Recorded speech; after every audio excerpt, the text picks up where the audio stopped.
Panorama group, जो सोचता है वो करता है। आपके अपने सपनों का आशियाना। नमस्कार, आप देख रहे हैं सिटी पोस्ट लाइव। मैं हूं ऋषि। पटना से एक बड़ी और चौंकाने वाली खबर सामने आई है, जहां कानून के रखवाले ही कानून के दायरे से बाहर जाते नजर आए हैं। बालू और शराब माफियाओं से गिफ्ट लेने के आरोप में पटना के विक्रम थानाध्यक्ष फंस गए हैं। जी हां, सोशल मीडिया पर वायरल खबर के बाद, इस खबर को हमने भी दिखाया था, बाद पुलिस प्रशासन ने त्वरित कार्रवाई करते हुए जांच कराई, जिसमें थानाध्यक्ष को दोषी पाया गया है। अब उनके खिलाफ विभागीय कार्रवाई तय मानी जा रही है। दरअसल मामला पटना के विक्रम थाना क्षेत्र से जुड़ा है।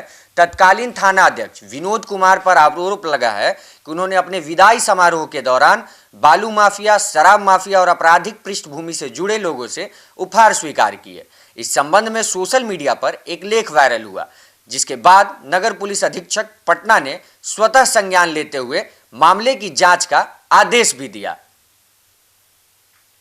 जांच 24 घंटे के भीतर पूरी की गई, जिसमें प्रथम दृष्टया विनोद कुमार को दोषी पाया गया। जांच से सामने आया कि उन्होंने बिहार सरकार सेवक नियमावली 1976 के नियम 14 का उल्लंघन किया, जिसके तहत किसी भी सरकारी अधिकारी को उपहार स्वीकार करने से पहले निर्धारित अनुमति लेना अनिवार्य है। इतना ही नहीं, बिहार सरकार सेवक आचरण नियमावली 1976 के नियम 15 के अनुसार थानाध्यक्ष जैसे पद पर नियुक्त अधिकारी को विदाई समारोह आयोजित करने के लिए सरकार की पूर्व स्वीकृति लेनी होती है। जांच में यह भी स्पष्ट हुआ कि विनोद कुमार ने बिना किसी अनुमति के यह समारोह आयोजित किया। जांच के दौरान यह तथ्य भी सामने आया कि विदाई समारोह में ऐसे लोग मौजूद थे जिनकी आपराधिक प्रवृत्ति रही है पूर्व से। पुलिस अधिकारियों और अपराधियों की इस तरह की नज़दीकी न केवल नियमों के खिलाफ है, बल्कि सामुदायिक पुलिसिंग की अवधारणा और जनता के भरोसे पर भी गहरा सवाल खड़ा करता नजर आ रहा है।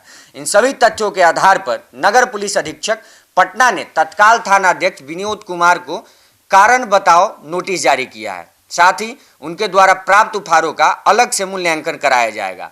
मामले में आगे की अनुशासनात्मक कार्यवाही के लिए वरीय पुलिस अधीक्षक पटना को अनुशंसा भेज दी गई है।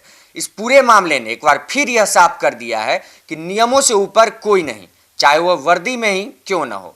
पुलिस विभाग ने स्पष्ट संदेश दिया है कि उपहार लेना, नियमों की अनदेखी करना और अपराधियों से संपर्क रखना किसी भी सूरत में बर्दाश्त नहीं किया जाएगा। अब देखना होगा कि वरीय पुलिस अधीक्षक पटना इस मामले में क्या सख्त कार्रवाई करते हैं।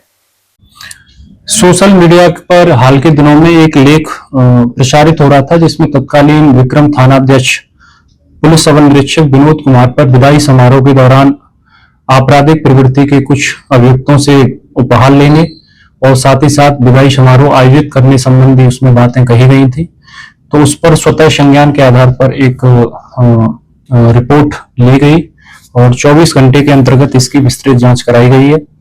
और इसमें प्रथम दृष्टया तत्कालीन विक्रम थानाध्यक्ष को दोषी पाया गया है। और इसमें जो उनके खिलाफ जो दोषी पाया गया है जिन आधारों पर, उसमें 3 आधार बने हैं।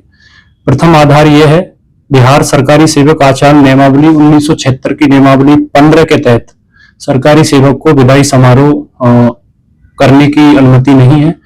अगर अनौपचारिक किस्म का कोई ऐसा होता है तो उसकी पूर्व अनुमति भी सरकार से लेना जरूरी होता है। इस संदर्भ में उन्होंने कोई अनुमति नहीं दी थी, इसके दोषी हैं वो।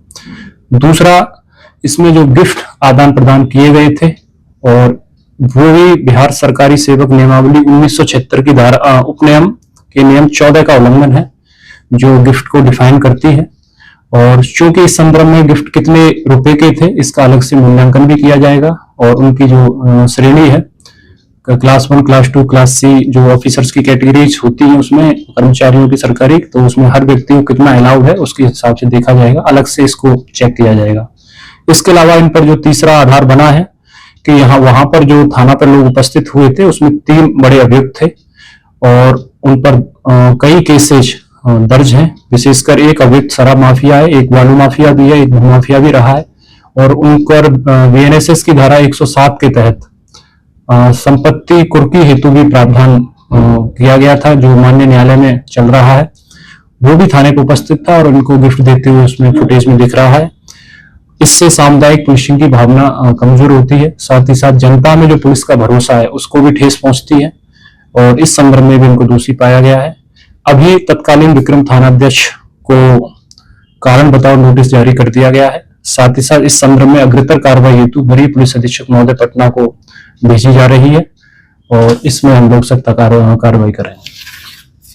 कैमरे के सामने सवाल एक ही है, क्या इस कार्रवाई से पुलिस व्यवस्था में पारदर्शिता और जनता का भरोसा फिर से मजबूत हो पाएगा? अपनी प्रतिक्रिया हमें कमेंट बॉक्स में जरूर बताएं। धन्यवाद।